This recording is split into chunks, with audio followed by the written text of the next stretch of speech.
예, 어저녁에 이어서 만나 뵙게 돼서 너무 반갑고, 좋습니다.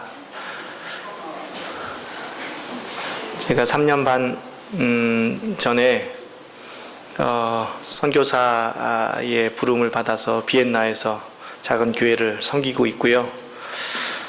3년만 하고 올라 그랬는데 어떻게 하다 보니까 또 연장이 돼서, 아직도 3년 남았습니다. 그래서 또 합회에서 기회를 주시고 저희 가족 모두에게 고국을 방문할 수 있는 기회를 주셔서 제가 잠시 방문했습니다. 또 사실 이 자리에 있기가 되게 불편한데요. 매주 단에 쓰지만 저희 교회는 작고 사실 마이크를 쓰지 않아도 될 만큼 매 인원을 가지고 있습니다. 또 간만에 또 이렇게 큰 자리에 서니까 두렵고 또 떨리기도 하고요. 사실 어머니 아버지도 앉아있고 저 뒤에 친구도 온 것 같고, 예, 여기 유년반 제 교사 선생님도 앉아 계시고, 그래서 사실 이게 설교가 어렵습니다. 그러나 또 하나님께서 주신 기회이고 또 증거해야 할 기별이 있기에 담대한 마음으로 기별을 증거하도록 하겠습니다. 여러분도 차포 다 떼시고 그냥 하나님 말씀이다 이렇게 생각하시고 마음으로 기별을 받으신다면 이 한 시간 함께 은혜를 나누고 변화되는 시간이 되지 않을까 생각이 되어집니다.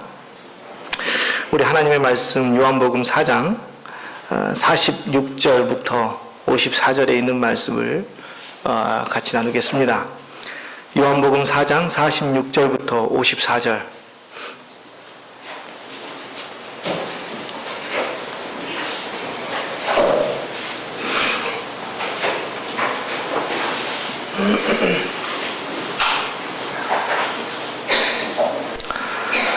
예수께서 다시 갈릴리 가나에 이르시니 전에 물로 포도주를 만드신 곳이라. 왕의 신하가 있어 그의 아들이 가버나움에서 병들었더니 그가 예수께서 유다로부터 갈릴리로 오셨다는 것을 듣고 가서 청하되 내려오소서 내 아들의 병을 고쳐 주소서 하니 그가 거의 죽게 되었음이라. 예수께서 이르시되 너희는 표적과 기사를 보지 못하면 도무지 믿지 아니하리라. 신하가 이르되 주여 내 아이가 죽기 전에 내려오소서. 예수께서 이르시되 가라 내 아들이 살아있다 하시니 그 사람이 예수께서 하신 말씀을 믿고 가더니 내려가는 길에서 그 종들이 오다가 만나서 아이가 살아있다 하거늘 그 낳기 시작한 때를 물은즉 어제 7시에 열기가 떨어졌나이다 하는지라. 그의 아버지가 예수께서 내 아들이 살아있다 말씀하신 그때인 줄 알고 자기와 그 온 집안이 다 믿으니라. 이것은 예수께서 유대에서 갈릴리로 오신 후에 행하신 두 번째 표적이니라. 아멘이죠?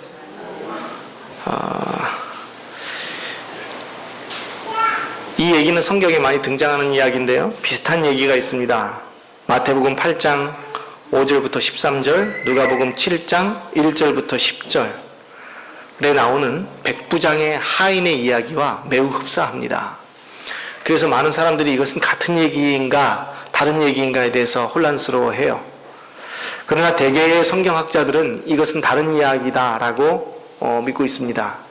특별히 화이트부인도 그리고 사복음서를 시대순으로 정렬한 여러 책들에서도 이것은 개별적인 이야기다라고 취급을 받죠.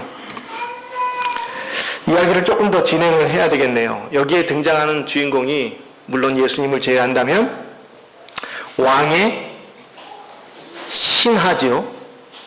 왕의 신하가 있는데 이 왕의 신하를 헬라어로는 바실리코스라고 이야기하거든요. 근데 이 왕의 신하 바실리코스의 의미는 작은 왕 혹은 혈연이든 그다음 관직으로든 왕과 매우 밀접한 관련이 있는 높은 고위직 관료들에게 쓰는 단어인 것 같습니다. 그러니까 지금 아들이 죽게 되어서 열이 나고 그래서 달려온 이 왕의 신하의 직급은 대단히 높고 고위 관직에 해당되는 사람이다라고 하는 사실을 알 수 있습니다. 다시 말하면 헤롯 궁전에 그 헤롯 대왕이 살 텐데 그 헤롯 대왕과 혈연 관계든 아니면 매우 밀접한 관련이 있는 사람, 그래서 거기에 굉장한 직위를 가지고 있는 관료일 것이 틀림이 없다. 그런데 이 사람이 달려온 거리는 약 한 32km 정도, 집에서 32km 떨어진 곳에 누가 계시다고 하는 소문을 듣고 달려온 거예요. 예수님이 계시다고 하는 소문을 듣고 달려왔어요. 그런데 달려온 목적은 자기 아들이 죽게 되었기 때문일 텐데, 달려와서 만나고자 하는 사람의 신분은 아주 천합니다. 목수의 아들로 태어나서 목수의 목수를 보자 하는 그 단순히 도움을 주는 그런 사람으로 자라났고요. 나사렛이라고 하는 곳에서 자라났기 때문에 그닥 우리가 잘 알고 있는 것처럼 나사렛에서 뭐 선한 것이 나오겠나 라고 하는 동네 이미지와 비추어 볼 때 사람들은 그의 출신과 그의 직업 그리고 그의 학력도 거의 뭐 정기 교육을 거의 받지 않은 상태, 이 사람이 이제 제자들을 몇 명 거느리고 단 한 개의 기적만을 일으켰을 뿐입니다. 그 기적이라고 하는 것이 뭐예요? 가나의 혼인잔치. 그러니까 침례를 받고 가나에 가서 혼인잔치를 참석해서 물을 포도즙으로 만드신 기적을 일으키신 그 단랑 한 개의 기적만을 가지고 있을 때 지금 여기에 오신 것이고요. 거기서부터 32km 떨어진 곳에서 이름도 모르는 왕의 신하, 그러나 대단히 고위 관직일 것으로 추측되는 그 사람이 그의 부하나 신하나 종들을 보내지 않고 직접 자기 발로 32km를 걸어서, 아니 어쩌면 뛰어서 한 번도 쉬지 않고 아들을 구해보고자 하는 일념으로 당도한 바로 그곳에서 예수님을 만났는데, 그 신분의 차이가 너무나 대조적이란 말이에요. 다시 말하면 예수를 만난 그 사건은 예수에게도 그 신하에게도 굉장히 중요한 사건이고, 아마 이 사람이 총리나 아니 무슨 장관쯤 되는 사람이었다고 하면 그것은 신문에 날 사항이에요. 그 자기 아들의 병을 고치기 위해서 한낱 무명에 공부도 하지 않고 뭐 제대로 배우지도 않고 관직도 없는, 그리고 달랑 한 개의 기적만을 행하신 이름도 알려지지 않은 선생을 만나기 위해서 그 사람이 왔다. 그것은 아마 다음날 아침 신문에 톱기사로 날 그러한 가십거리에 불과한 그런 것이죠.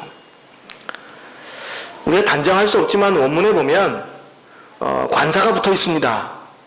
고로 우리가 추측해 볼 수 있는 것은 이 아들이 그 신하의 아들이 여러 명이었을 것이다 라고 추측하는 게 아니라 단 한 명의 아들이었을 것이다 라고 추측해 볼 수는 있죠. 그러니까 자신의 사랑하는 독자가 지금 대단히 위급한 상태요. 열이 나고 도저히 고쳐볼 여력이 없는, 사람의 손으로는 도저히 할 수 없는, 감당할 수 없는 그런 상태에서 이 신하는 자신의 관직, 자신의 학식 이런 것들을 다 집어 던지고 절박함에, 어쩐 적에 얘기한 것처럼 필요에 의하여 예수 그리스도를 만나기 위해서 32km를 달려왔다는 거예요.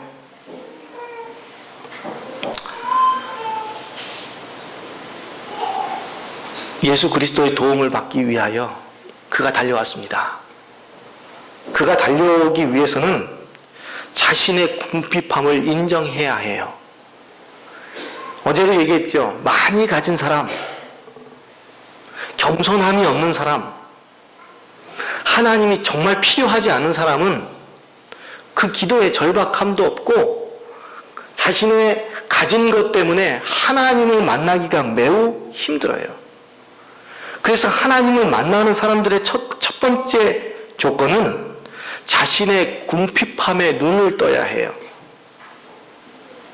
근데 그게 참 쉽지 않은 일이에요. 왜요? 우리는 자신이 궁핍한지를 잘 모른다니까요.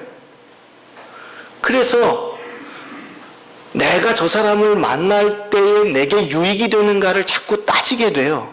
그게 겸손함이 아니에요. 겸손하지 않으면 배울 수가 없잖아요. 그래서 절박함이 없어요. 오늘 예배 잘 못 들으면 다음 주 예배 또 오면 되고, 그때 조금 졸면 다음 주 예배 때 조금 오면 되는 것이지 또 있으니까요. 저는 성경을 읽을 때 가장 감동적인 부분 중에 하나가 예수님이 지나가시는 길에 소경 거지 바디메오가 소리를 지르는 장면이 참 인상적이에요. 그는 거지예요. 거기다가 뭐예요? 앞을 못 보는 소경이에요. 그는 예수님이 지나간다는 소문을 들었거든요. 근데 그 소문을 듣고 예수님이 지나간다고 하는 그 자리에 서 있으면서도 사실은 예수님이 지나가는지를 보지 못하는 사람이에요. 사람들이 웅성웅성해서 모였겠죠. 왜 모여요? 왜 모여요? 물어봤겠죠. 예수님이 지나가신다네. 그가 뭐라 그랬을까요? 예수님이 어떤 분이에요? 그분이 누구신데요? 물었죠? 사람들이 뭐라 그래요? 5,000명을 먹이셨다네. 병자를 고치셨다네. 갑자기 소경 바디메오의 눈은 못 떴지만 정신은 번쩍 들었겠죠. 어떤 생각이 들었을까요? 그분이다. 나의 눈을 뜨게 해주실 바로 그분이다. 직감한 거죠. 그래서 이제 주변 사람을 조르기 시작합니다. 왜요? 자신은 예수님이 지나가는지를 볼 수가 없으니까. 그래서 옆에 사람들을 흔들어요. 예수님이 오시냐고. 예수님이 오시면 나에게 꼭 이야기를 해달라고. 절박해요? 안 절박해요? 절박해요. 그래서 자꾸 흔들어요. 예수님이 오셨는가? 지나가셨는가? 어디쯤 오시는가? 친구들이 뭐라 그랬을까요? 옆에 있는 사람들이 뭐라 그래요? 아직 안 오셨네. 내가 이야기해 준세. 좀 가만히 좀 있어봐. 가만히 있을 수 있어요?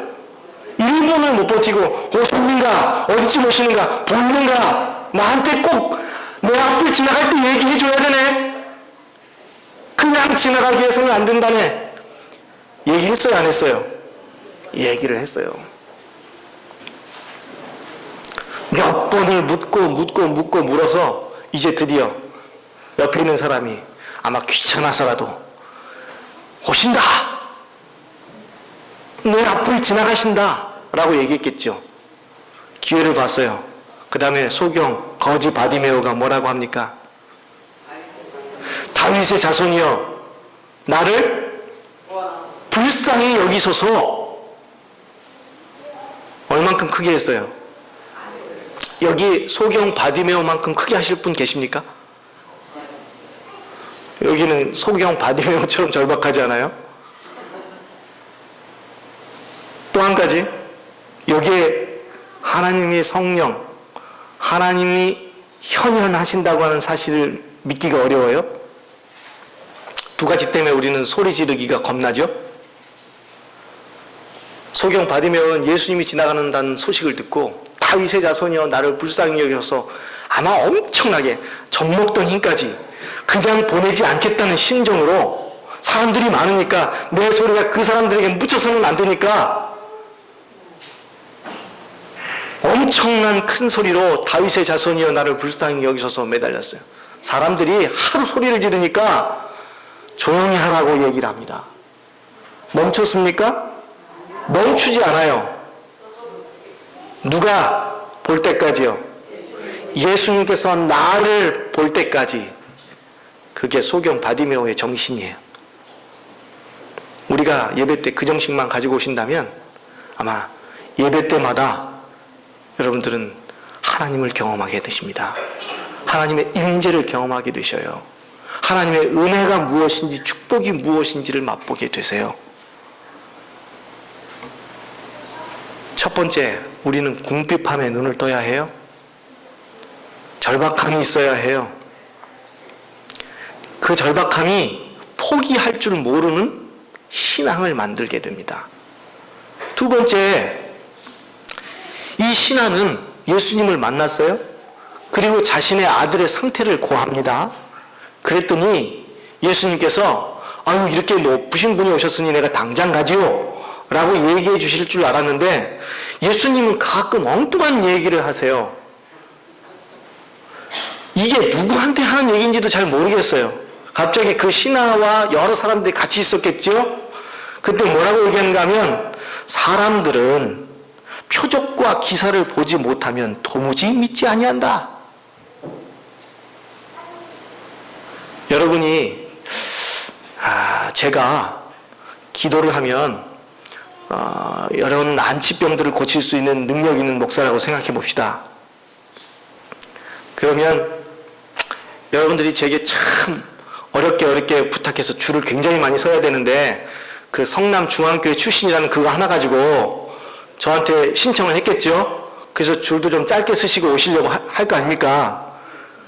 알아 가지고 우리 어머니한테 전화해서 나 좀 빨리 만나게 해줘 이렇게 할 거 아니에요, 그죠? 그때 저는 뿌리치지 않고 만나줄 거예요.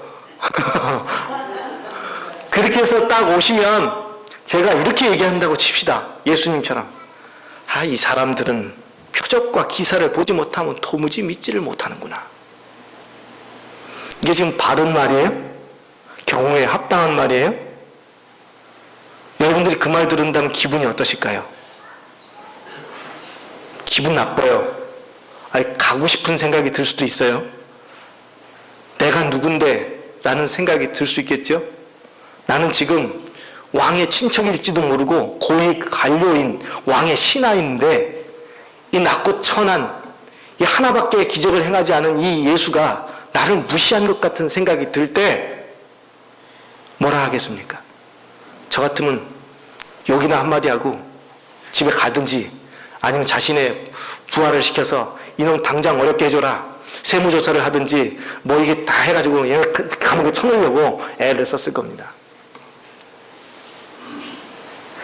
그렇다면 기적도 없었겠죠. 근데 이 사람은 절박함이 있잖아요. 뭐 때문에요?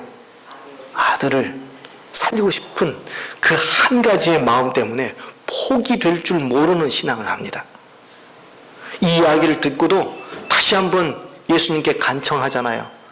내 아들을 고쳐달라고요. 저는 이 생각을 할 때 또 하나 생각나는 여자가 있는데, 가나안 여인, 마태복음 15장에 나오는 가나안 여인, 이 여자도 정말 포기할 줄 모르는 여자예요.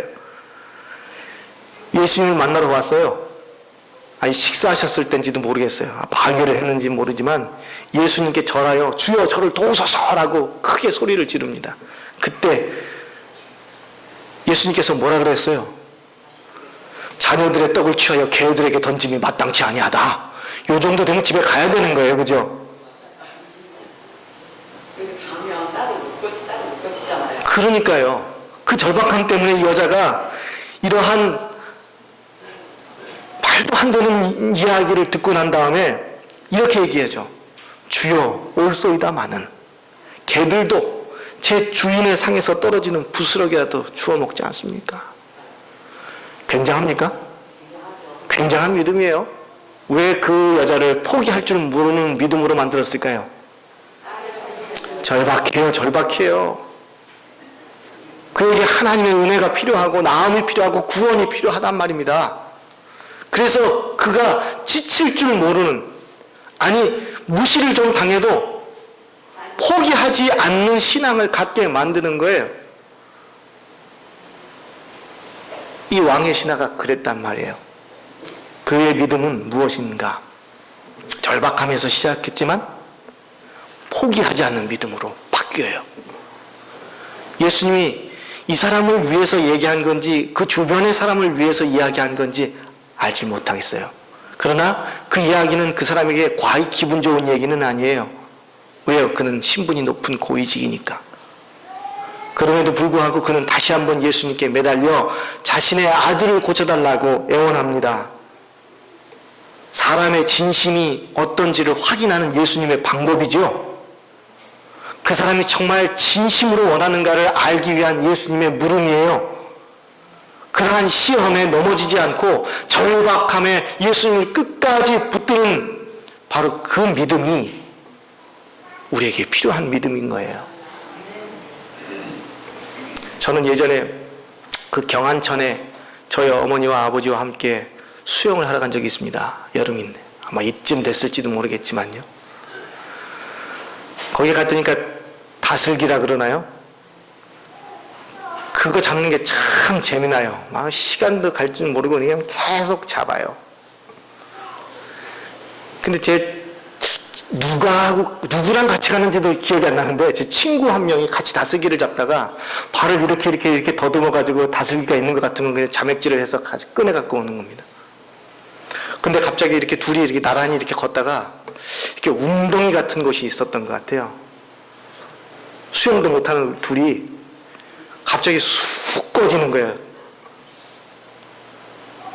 물에 빠져 죽는 것이 무엇인지를 깨닫고 그때 절박함에 소리를 지르는데 소리도 안 나와요. 소리도 안 나와요. 자꾸 내가 움직일수록 그 깊은 곳으로 계속 빠져듭니다.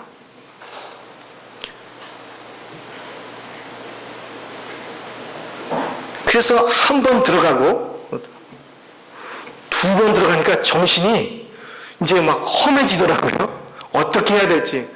그러다가 그때 계속 빠졌으면 이 자리에 없었을 텐데 거기에 무슨 작은 발이 디딜 만한 것이 있었는데 거기에 갑자기 다리가 탁 걸린 거예요.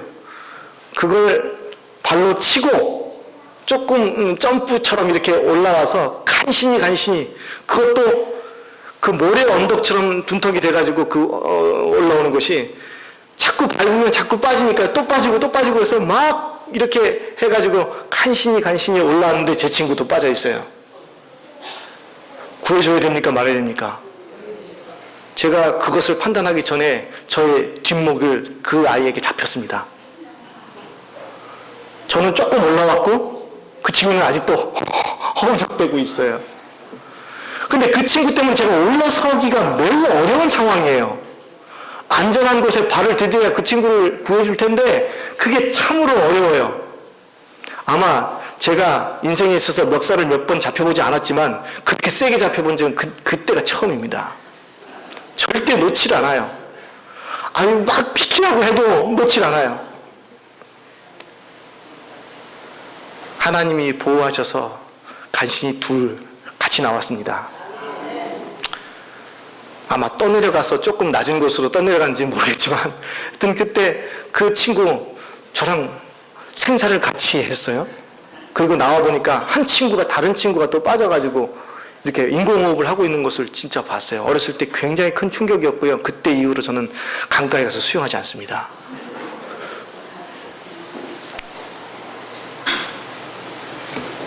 이게 그 친구가 저를 움켜잡음인데 아마 그리스도인들이 신앙을 할 때, 기도를 할 때, 믿음을 추구할 때 이러한 움켜잡음이 필요하지 않을까 싶어요. 소경 바드메오처럼 절대 잡으면 놓지 않는 신앙. 그것은 절박함에서 시작하지만 내가 자존심이 있으면 그것은 못해요.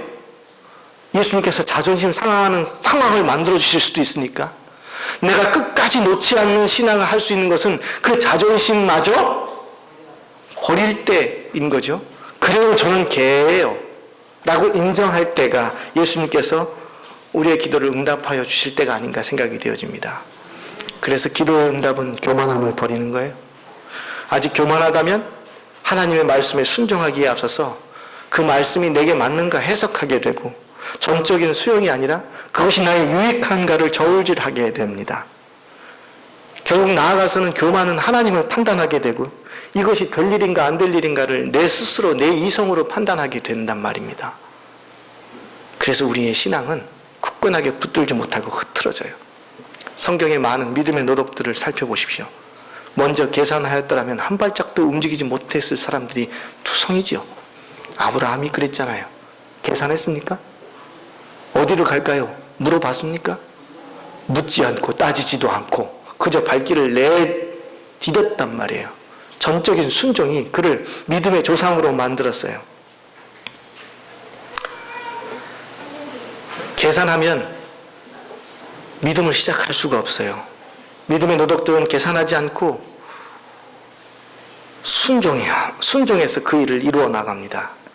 계산하면 세상을 바꾸기 전에 자신도 바꾸기가 참 어렵다는 것을 우리가 알아요. 성미가 급해서 돌아선다면 아마 이 왕의 신하는 구원받지 못했을 겁니다. 너무나 교만하면 어떠한 책망도 받아들이기가 어렵기 때문이죠. 그러나 지금까지 이 왕의 신하의 믿음은 별것 아닙니다. 그 다음이요. 말씀을 믿는 신앙이 그의 신앙의 정수예요. 뭡니까? 예수께서 이렇게 얘기하죠. 예수께서 이르시되 가라! 내 아들이 살아있다 하시니 그 사람이 예수께서 하신 말씀을 믿고 가더니 굉장하죠? 이쯤 되면 아멘이죠. 왜요? 말씀의 보증을 믿고 갈 수 있는 믿음이 그에게 있었으니까. 말도 분명하게 하지 않았어요. 살아있다. 살아있을 수는 있죠. 나았다. 이렇게 해야 되는 거 아닙니까? 그죠?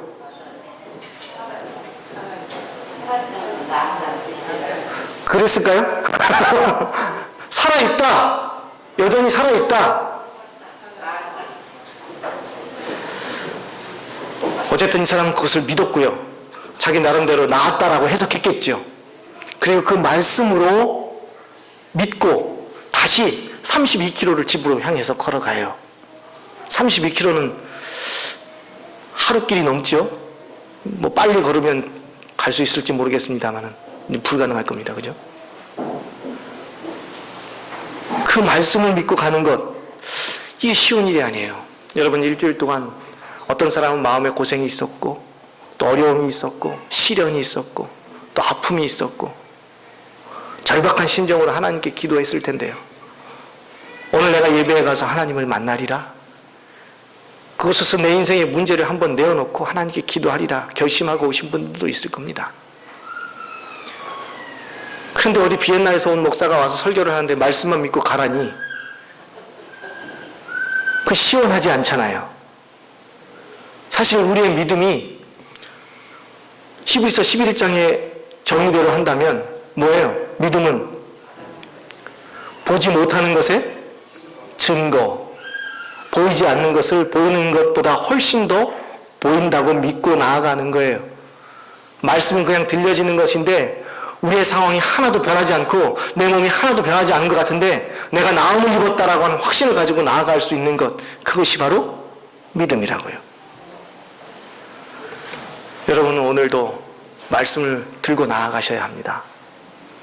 그 말씀이 내게 살아 움직여 우리의 상황을 변화시키고, 아니 나를 변화시킬 수 있는 말씀이라고 하는 사실을 믿고 나아가셔야 해요. 그것이 바로 왕의 신하의 믿음이고요. 바로 이 신앙의 본질은 그런 것입니다. 말씀을 통해서 그 말씀이 내게 이루어질 것을 믿고 살아가는 것. 사실 교회에서 주는 건 참 허망하죠. 보험회사 직원은 보험 말 그거 다 듣고 나면 증서라도 주는데 우린 뭐 증서도 없이 그냥 가라 그러잖아요. 근데 그것이 보증이에요. 뭔 보증이에요? 은혜의 보증이고 하나님의 구원의 보증임을 믿고 나아가는 거예요. 그것이 바로 믿음입니다. 그것이 어떤 보증보다도 더 확실하게 내게 다가올 때 우리의 믿음과 우리의 삶의 기적은 시작되는 거거든요. 아마 진실일지를 모른다. 아마 될 수도 있어. 이게 믿음이 아니라 그것은 된 거예요. 본 거예요. 그리고 나아가는 것입니다. 이것이 바로 이 왕의 신하의 믿음입니다. 여러분과 저의 믿음이 되기를 간절히 바랍니다. 이야기를 계속 하면서 제가 정말 드리고 싶은 것은 바로 이겁니다. 저는 금방 말씀드린 말씀을 믿고 순종하는 것이 이 이야기의 하이라이트인 줄 알았어요. 그런데 성경을 읽다 보니 그것은 시작에 불과하고요. 이 왕의 신앙의 믿음의 핵심은 바로 그 다음에 있습니다. 기억하여 변화되는 삶. 믿음. 무슨 얘기인가? 그가 말씀의 보증을 믿고 돌아섰거든요. 그리고 집을 가요. 천천히 갔을까요? 빨리 갔을까요? 올 때보다 빨리 갔어요? 올 때보다 늦게 갔어요? 모르겠어요. 궁금하면 빨리 갔겠고, 예? 낫다고 진짜 확신했으면 좀 늦게 갈 수도 있겠죠. 그러나 그는 분명히 확신이 있었던 것 같긴 해요. 그러나 그 확신이 어느 정도인지는 잘 모르겠어요. 길을 가고 있는데 그의 종이 길을 찾아 나섰죠. 어느 쯤에서 만난지는 모르겠지만 그가 가는 길에 종을 만났어요. 종이 기쁜 소식, 화색이 돌아서 주인을 맞이합니다. 뭐라고 얘기합니까? 당신의 아들이 나음을 입었다고요. 열이 떨어지기 시작했다고요. 이제 회복됐다고요. 그 왕의 신하가 첫 물음이 뭐예요? 언제 떨어졌지? 몇 시에요? 예수님이 내 아이가 살았다라고 하신 그 시간에 열이 떨어지기 시작했다고 하는 사실을 들었어요. 기쁨이 있었겠습니까? 믿었지만 확인하니 더 큰 축복으로 여겨졌겠죠? 그런데 그 뒤에 이런 얘기가 있습니다. 성경을 다시 보시면 그의 53절, 그의 아버지가 예수께서 내 아들이 살아있다 말씀하신 그때인 줄 알고 자기와 그 온 집안이 다 믿으니라. 여기에 밑줄이에요. 자기와 온 집안이 다 믿으니라. 이게 가장 어려운 신앙이라고요. 기적을 맛보고 그리고 난 다음에 삶을 계속해서 한결같이 유지하는 신앙이 참 어렵더라고요. 제가 올해 벌써 19년째 목회를 하고 있어요. 목회를 하면서 제일 고마운 성도, 어떤 성도인지 아십니까? 목회자를 돕는 성도. 고맙죠? 명절 때 목 갖다 주는 성도. 참 고마워요.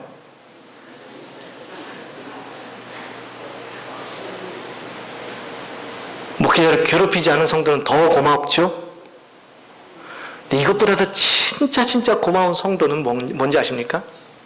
미우나 고우나 집안에 무슨 일이 있으나 없으나 바로 늘 앉아있던 그 자리에 그렇게 기도하면서 앉아 계신 집사님, 장로님, 성도님들을 보면 그렇게 고마워요. 저분이 제 생각에는 이거 앉아있을 정신이 없으실 것 같은데도 불구하고 그 자리에 앉아 계신 모습을 보면 참 고맙습니다. 정말 눈물이 나요. 믿음이 뭐예요? 한결같음이잖아요. 그래서 거기에 앉아 계신 분들을 보면 참 감사하고 고마울 때가 한두 번이 아닙니다. 신앙이 주기를 타시는 분들도 있잖아요.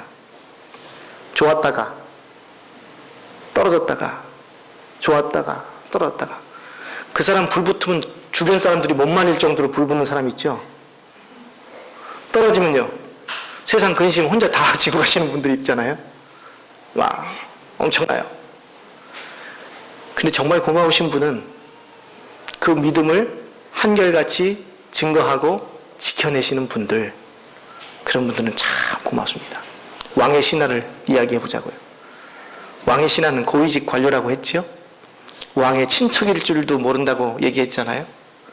그는 예수님을 믿지도 않았고 예수 종교에 대해서 알지도 못하고 성경에 대해서 깊이 알 수 있는 사람이 아닙니다. 그는 헤롯가에서 먹고 사는 사람이에요. 왕의 눈치를 봐야 합니다. 그런 고위직 관료가 자신의 신앙을 드러내는 일이 쉽습니까? 어렵습니까? 한결같이요. 이 사람이 1년 믿고 그만뒀을까요? 저는 그렇게 생각하지 않습니다. 아마 그렇다면 성경에 이렇게 기록되지 않았을 것 같아요. 그는 그의 생명이 다하는 날까지 자기와 온 집안이 다 예수를 믿었다라고 믿습니다. 그것은 정말 어려운 신앙이에요.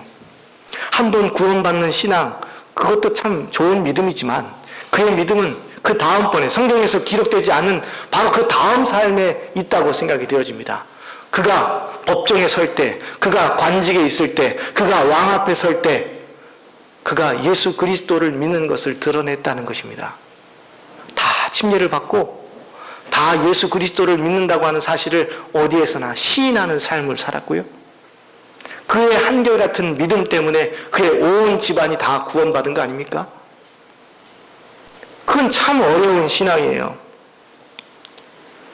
우리는 신앙을 한 번 거원하는 일은 쉬운 일이라고 생각이 되어집니다.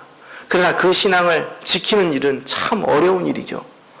여러분, 침례 받을 때의 그 신앙, 그 감격으로 돌아가고 싶으신 분들 많죠. 여기 계신 분들 중에 이러다가 하늘나라 가지 이렇게 생각하시는 분들이 있어요? 이렇게만 살면 하늘나라 가겠다. 오늘날 이런 식으로 살면 내가 하늘나라는 거의 간다 이렇게 생각하시는 분 있어요? 아니면 요 정도의 삶은 안 되고 조금은 변해야 된다. 그래야 하늘 갈 것 같다. 이렇게 생각하시는 분이 대다수입니까?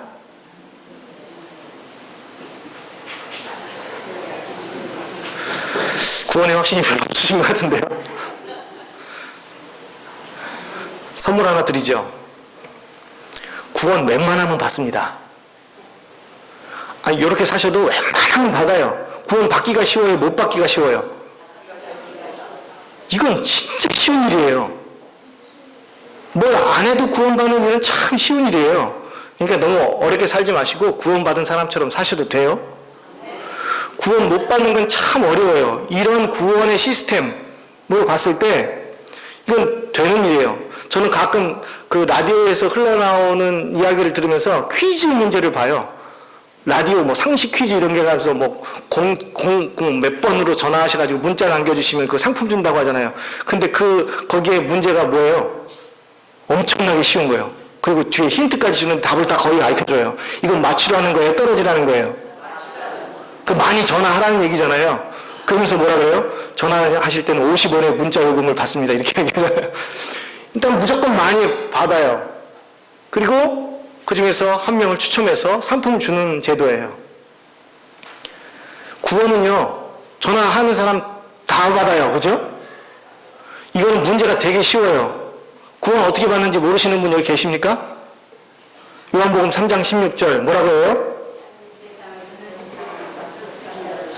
이는 저를 믿는 자마다 멸망치 않고 영생을 얻게 하려 하심이라. 믿음의 경중이 있습니까? 뭐 있을 수도 있겠죠. 그죠? 좀 센 사람도 있고 좀 약한 사람도 있어요. 그러나 그 경중과 관계없이 하나님께서는 믿는 자마다 이렇게 얘기했으니까 그 믿음은 그냥 유효하고요. 웬만하면 다 받아요. 그죠? 웬만하면 받아요. 그래서 우리가 그런 자신감을 가지고 살아가는 것은 필요합니다. 그런데요, 그러한 믿음을 가지고 있을 때 그 신앙을 하는 구원받은 사람으로서 기뻐하는 마음을 유지하는 것이 매우 어려워요. 다시 말하면 매 순간마다 예수 그리스도께서 나를 위하여 죄를 속죄하시고 십자가에 달려 돌아가시는 대속의 죽으심은 나를 구원할 수 있는 이유가 된다. 그래서 내가 날마다 기쁘고 그 구원받은 사람으로서 살아가는 삶을 유지하는 게 매우 어려워요. 그리고 때로는 살다 보면 예수님 믿는 거 얘기 안 했으면 좋을 상황들이 있습니까? 없습니까? 있어요. 저도 있으니까요. 제가 어느 때 예수님 그 목사님 소리 제일 듣기 어려운가 하면 목욕탕 가가지고 아는 사람 만났을 때 목사님 이렇게 하면 좀 아이고 너무 이렇게 하고 있는데 목사님 그러니까 다른 사람들이 다 쳐다봐요. 그래서 이거는 어떻게 해야 되나? 내가 그래서 제가 응답하죠. 집사님! 이렇게 하고요. 그 외에 자신의 신앙이 부끄러운 적이 있으신 분이라면 아마 이 왕의 신하의 믿음을 조금 배워야 될 것 같습니다. 왕의 신하의 믿음에 가장 본받을 점은 그의 믿음이 한결같아요. 기적을 한번 맛보았지만 그것으로 끝나지 않고 그의 가족과 믿음이 그것을 기억하여 잊지 않고 신앙을 하는 것입니다. 어려운 신앙이죠. 그러나 우리들이 다 해야 할 신앙이에요. 하나님의 은혜를 한 번도 맛보지 못하신 분들이 여기 있을지는 잘 모르겠습니다. 그러나 한 번이라도 맛본 사람은 잊지 않고 기억하여 그 신앙을 유지하는 일에 최선을 다하셨으면 좋겠습니다. 오늘 저는 왕의 신하의 믿음을 몇 가지를 살펴보았습니다. 그는 정말 예수님을 몰랐어요. 어제 이야기한 38년 된 중풍병자처럼 예수님을 정확하게 몰랐습니다. 그러나 절박함으로 그는 예수를 알기 시작했고 예수님께 달려가요. 그리고 포기할 줄 모르는 신앙을 살기 시작합니다. 그리고 예수님의 구원을 받고 예수님께서 치유해 주시는 그 기적을 맛보고 그냥 희지부지 되는 신앙이 아니라 기억하여 지키고 기억하여 믿음을 공헌하는 사람이 되었다는 것입니다. 저와 여러분, 우리 모든 사랑하는 성도 여러분께서 이 믿음을 본받고 정말 자리를 지킬 뿐만 아니라 하나님의 놀라운 은혜를 날마다 경험하고 절박함에 구하는 모든 기도를 하나님께서 응답해 주시기를 간절히 바랍니다. 그리고 여러분들의 삶 가운데에서 매 순간 오늘 과정공부에서 이야기했듯이 뜻밖의 선교사가 되셔서 하나님의 믿음을 공헌하는 믿음의 신실한 가정들이 되시기를 간절히 바라고요. 말씀을 마치겠습니다.